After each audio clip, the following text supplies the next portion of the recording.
The Great Debate Series. Jordan versus LeBron. And finally, my day has come. For all the LeBron people out there, the longevity really is the key to the argument. But Perloff, the question is, should it matter?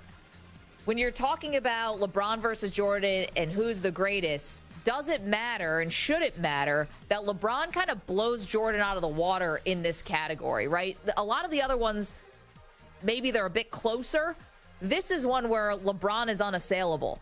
It's not just the more years in the NBA. It's the longer more playoff appearances, everything except for scoring. You're probably looking at better playoff numbers. You're talking about not taking any breaks in your career. You're talking about not doing multiple retirements, instead playing all the way through and making multiple consecutive finals appearances where Jordan had left to go play baseball. Listen, the reasons why Jordan left to play baseball are admirable. You know, mourning the death of his father, the grief that he was feeling. I'm not going to take away from that, but the fact of the matter is he did walk away.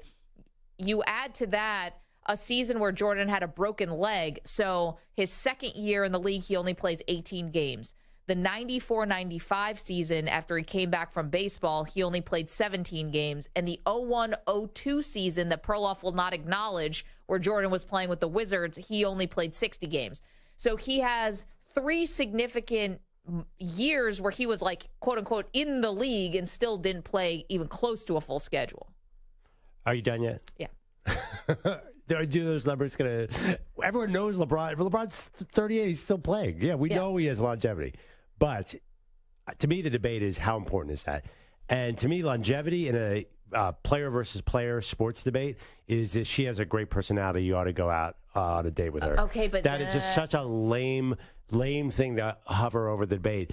I want the guy at his peak. I don't care if he does, if he's good for 20 years. I want to compare the two guys when they're at their total peak and winning championships. Okay, but LeBron just made it to the Western Conference Finals in year 38. Jordan wasn't taking care of his body, smoking cigars, out all night gambling. There was no way that he was going to be able, his body wasn't going to hold up the way that LeBron's has. Yeah. Is this pro Jordan or pro LeBron? Yeah, Jordan was awesome, and LeBron is a nerd. Listen, okay, if this is a cool contest and who's the cooler person, then obviously Jordan wins there because we just don't know as much about him as we do about LeBron. But this isn't a cool contest. This is like LeBron said himself in what was maybe a little bit of a cringy speech at the ESPYs, but he's never cheated the game and still giving it such a high level. Hell, we were talking about the NBA 2K23. He's got the highest rating in the NBA, and this is year 21. So it's not she's got a great personality comparison, because that's someone who is mediocre, is mid, is just hanging on. That's not what LeBron is doing at all. He's arguably still peaking in some way. I think what he's doing now is a little bit closer to late career Kareem. Which was good. Yeah, right. That's not necessarily a knock, but I get what you're saying. If you look at his numbers and you actually watched it, I mean, it wasn't. Yeah. It's good, but longevity is not what made Kareem special. The fact that he hung around in the 80s and won a bunch of titles, I think, again, there are people who think that makes him one of the great players of all time. I don't think that's what makes Kareem so good, is that he played until the late 80s and was okay for the Lakers. I think Kareem, I measure him by his peak. And same with LeBron and same with Jordan. So, yes, I'm not going to sit here and say Jordan had more longevity. Of course, LeBron has done it longer. And, of course, it's incredibly impressive. And it's wildly impressive that he's still scoring in the high 20s and contributing assists and rebounds. I love all that. But if you're really doing Jordan versus LeBron, I don't even think LeBron wants you to use longevity. I think you want to say when LeBron wants you to use anything. But I think you want to say at their peak, I think the debate should be at their peak, who is a greater player. I think that's how LeBron would want to go mano a mano with Jordan, not accumulate numbers. Okay, but an athlete's career, there's a reason why we call it a career, right? And there's a reason why it's, the people who are, I'm not saying this about Jordan at all, I'm just using this as an example, but like the flash in the pan people, those are known by a totally different category. That's why the greatness, the sustained greatness is such a huge part, I think, of not only how fans think about it, but the athletes themselves. It's like a war of attrition. Look at Brady out there.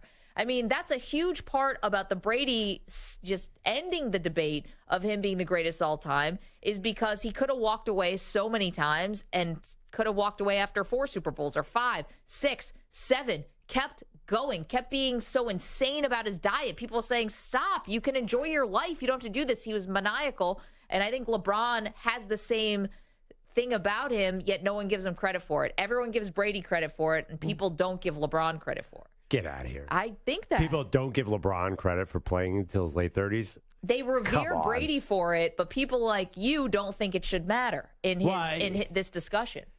I don't, because I give LeBron credit for it in a huge way, but I don't give him enough credit to knock off the number one player of all time. And to me, if you're comparing Jordan versus LeBron, it's closer to, and you actually rejected this pre-show, it's the Terrell Davis versus Frank Gore argument.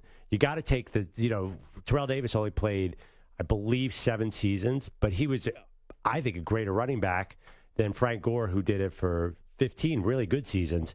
Now, forget the fact that Gore's numbers slipped at the end. I was going to say, Gore has seasons that are totally meaningless. Right. But Gore also has like many more meaningful seasons. Curtis Martin, let's say Curtis Martin has many more meaningful seasons than Terrell Davis. Terrell Davis only had 4 seasons. I'm looking at stats now. He had 1,000 yards, 1,500 yards, 1,700 yards, 2,000. Then he was down to 200 yards, 200 yards, and 700 yards. So he only did it for 4 years, but I judge him by his peak when I'm doing a head-to-head comparison. That's really how I usually do athletes. That sounded funny. Okay, we can get what you mean. Yeah. Anyway, I think that I don't think LeBron even really wants this. I think in an honest moment, if you said, all right, LeBron, it's a Jordan versus LeBron debate, and the one thing that you got going on him is longevity, he'd be like, that's a lie. I could take him one-on-one at our peaks because he's a competitor. He would want to be judged by his peak. Okay, if LeBron didn't care, then why is he still playing? Why did he want the scoring title? Why is he going to most likely have the assist record? Why does he want to play with Bronny? If all of this longevity stuff doesn't matter to him, then walk away. You're a billionaire. You got all these different projects. You'll find a way to spend your time. I don't have to worry about LeBron going, stir crazy in his mansion.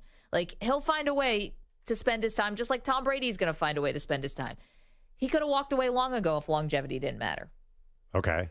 And he hasn't. So clearly it does mean something to him. I think he wants to win another title to get closer to Kobe and Michael Jordan. Yeah, that part too. So he's still driven. Yeah. So the longevity should matter. Because what Jordan came back for those 3 Wizards years. I'm not using that as a positive thing. He tried to win another title and they were failed. So far from a title. Okay, but if LeBron, he did get to the Western Conference Finals, but he got swept. I mean, do you think Michael Jordan would ever get swept in a playoff series? He did get swept in a playoff series, multiple playoff series. Never in a 4-game series, though. Sorry. Well, they were playing best of 5 back then in the first round. Did he get swept by the Celtics when he had like the 3rd best game in the history of the NBA? 63 points. Okay, but you're asking if he wouldn't get swept, and I'm telling you he did. Yeah, but he would get swept like LeBron got swept by the Nuggets. But again, it's a caveat. A 3-game sweep. We've seen a lot of gentlemen sweep. I don't know how many times LeBron was down 3-0, and he was down 3-1 and won an NBA chachampionship. Yeah, Jordan was down 3-0 and just couldn't come back because the series was over. But positive? Jordan never. Obviously, Jordan wasn't going to let anybody go to 7 games against him. So I don't think you can't judge that kind of thing. This is like there's something about people who love Jordan, who you do, and I also do, by the way. Like, this fan doesn't love Jordan. I know. But it's almost like there's no flaws that he has, right? It's like he has not one flaw. It's like I bring up LeBron longevity. It's like, well, who cares? Because it's peak versus peak. It's like, I don't know. The Jordan people won't concede an inch. But wait, why is it? What's the flaw with Jordan? He didn't have the longevity that LeBron does. That's not a flaw. See, exactly. That's not a flaw. You won't even give it an inch. No. I mean, you said that Jordan's people can't see the flaws in Jordan's game. Just because LeBron had more longevity, that doesn't mean there was a flaw with Jordan. No, but when you're talking about this comparison, it's like if this was Jordan played 21 years, let's flip it. He played 21 years, and it was LeBron who had a 15-year career who took breaks in the middle to go try to play tight end for the Browns or something. The Jordan people would dissect and slice and dice and destroy LeBron over that. Hell, people gave him so much crap because he took like a 2-week vacation in the middle of the season at one point because his back was all jacked up. No. That's not how this works. Because the Jordan people don't even acknowledge LeBron. The LeBron people are LeBron people. Because you're in your feelings about it. That's why you won't have the debate. The LeBron people, the only people who are keeping it alive are the LeBron people. Like, do you ever hear people do not come out of the woodwork and say Jordan is the GOAT? Like LeBron's wife the other day. Can you imagine someone saying Jordan's a GOAT? I'm like, yeah, no. He did a 10-part documentary. He was going to do that anyway. That was just to show younger people who Jordan was beyond the shoes. Well, thank God he did it because there was nothing else going on. I do appreciate that. Right, like, listen, thank you for giving us anything to watch. Do you remember we were watching Trae Young play horse in his driveway? I was like, oh no, I actually don't. This is bad. I do. Jordan's family is, too busy hooking up with Scottie Pippen's ex-wife to get out there and make the GOAT argument. You don't need to make the argument. I think, honestly, LeBron's a newer one. He has to make the GOAT argument. Jordan doesn't have to make the GOAT argument. He's already the GOAT, so LeBron has to make the argument to knock him off. And I don't know. Longevity for me is not a big enough one to do that. Sorry, that was just very funny. It's like multiple people of the Jordans are dating Larsa Pippen at the same time. Is kind of how that. Is that? No. Oh. But by the way, like, I can't go a day without seeing photos of Jordan's son and Pippen's ex-wife. Do you think they're all over the place? I'm like, are they launching a reality show or something? I don't know. Do you think when Bronny scores a basket, instead of celebrating, he's going to have to say to the camera, "My dad's the GOAT"? He should. Yeah, because it's so desperate the family to prove their greatness.